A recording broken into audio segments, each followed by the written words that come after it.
Looking to start your tech career as a help desk officer? In this video, we'll outline essential skills in order to excel as a help desk officer, discuss the duties involved, reveal how much they get paid, and explain how you can become one. Let's get started.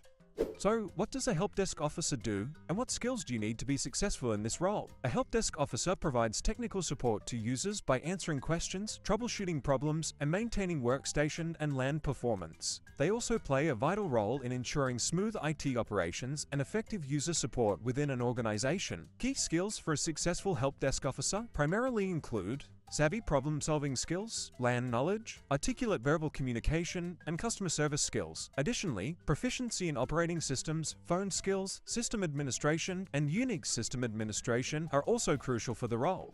Next, let's talk about helpdesk job responsibilities that one can expect to carry out whilst working in the field. On top of providing tech support, troubleshooting problems, and maintaining workstation and LAN performance, a helpdesk officer is also responsible for tasks such as guiding clients through corrective steps and improving client references by maintaining documentation, participating in client training programs and recommending devices and techniques for accommodating disabilities, monitoring compliance with service agreements to avoid legal challenges, identifying problems and recommending changes to improve system performance, and updating job knowledge by participating in educational opportunities and maintaining personal networks.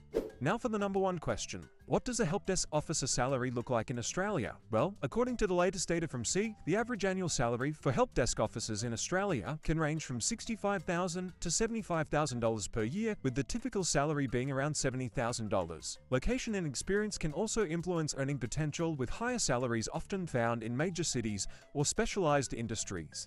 Lastly, let's talk about how you can become a helpdesk officer. Currently in industry, it's often preferred or required for candidates to have completed some sort of entry-level training, such as a Certificate 3 in Information Technology, prior to applying for the role. Gaining relevant qualifications provides a strong foundation in IT skills and knowledge, making you a competitive candidate over others. Further education and certifications, such as a Diploma of Information Technology, can enhance your career prospects and open up opportunities in advancement in the IT support field. If you'd like more details on information technology careers or suitable entry-level IT certifications, visit the link in the description or check out our previous videos. P.S. If you found this video today by typing Helpdesk Job Responsibilities, IT Helpdesk Officer Job Description, or Helpdesk Officer Interview Questions into the Google search bar, make sure you leave a comment saying search term hero below so we know that our content is reaching the right people. Thanks for watching, and I'll see you next time.